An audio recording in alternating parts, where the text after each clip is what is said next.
Hello, here are the Irish newspapers for Friday, August the 16th, 2024.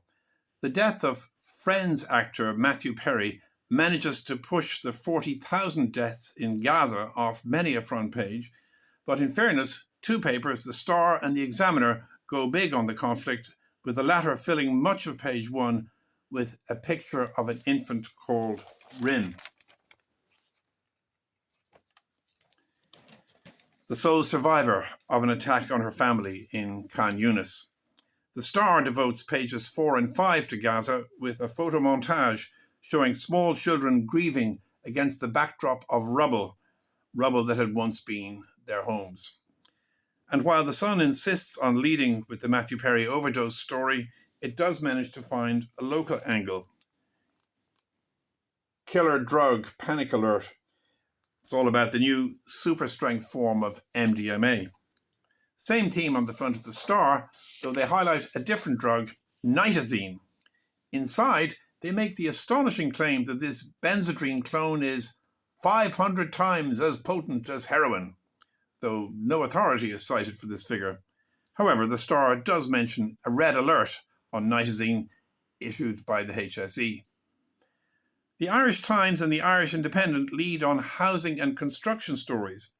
A typically mild-mannered Times headline suggests that there is now concern about construction quality at the Children's Hospital.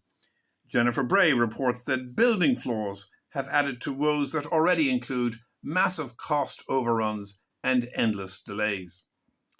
However, you'll be relieved to learn that at a health department meeting in March, plenty of time was devoted to hospital naming and an exercise in marketing and branding.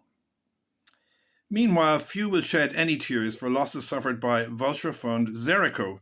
According to the Independent, the vultures managed the astonishing feat of losing money on 120 distressed houses which they bought at a knockdown price during the crash.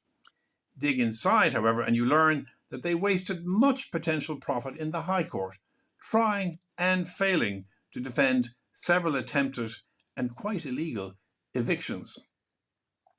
Migrant protests have largely left the front pages, with the exception of the Mail. There, a new and chilling word, doxing, has been added to the headline writer's vocabulary. Doxing is the sinister practice whereby protesters follow employees in places like Thornton Hall, recording their license plates and revealing their personal details online. But the most distressing personal story in the papers today is about Helen Culpin from Carlow. Following her rape at the age of 17 by a local farmer, Miss Culpin, now 90, suffered a horror show of shaming, verbal bashing, and even upskirting by the local priest.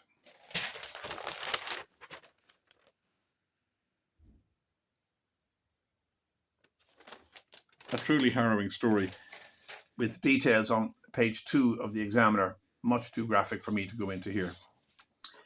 The Department of Children has offered Miss Culpin promises, but as yet not a single penny from their much touted compensation fund.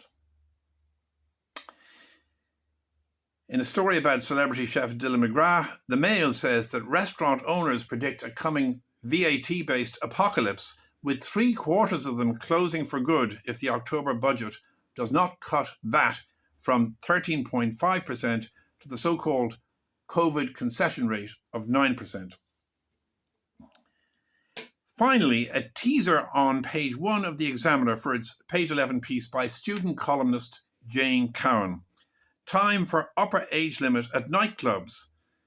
It all seems a bit ageist until you read this poor girl's account of trying to get into one.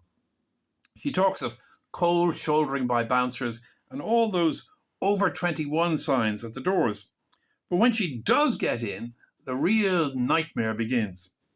The suits have spent all their day at the office, she writes, and they haven't managed to go home and change.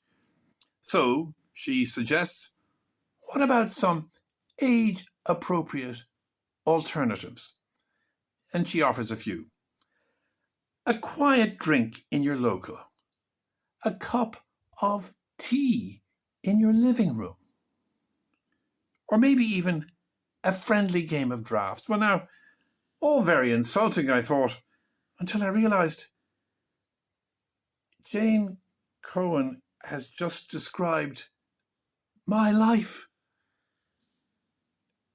down to the last detail. Actually, Jane, it's backgammon, not drafts, but just flip the board over and there it is, the one with the triangles and the dice. But otherwise, God help me, you're spot on. Yeah, pardon me. I think,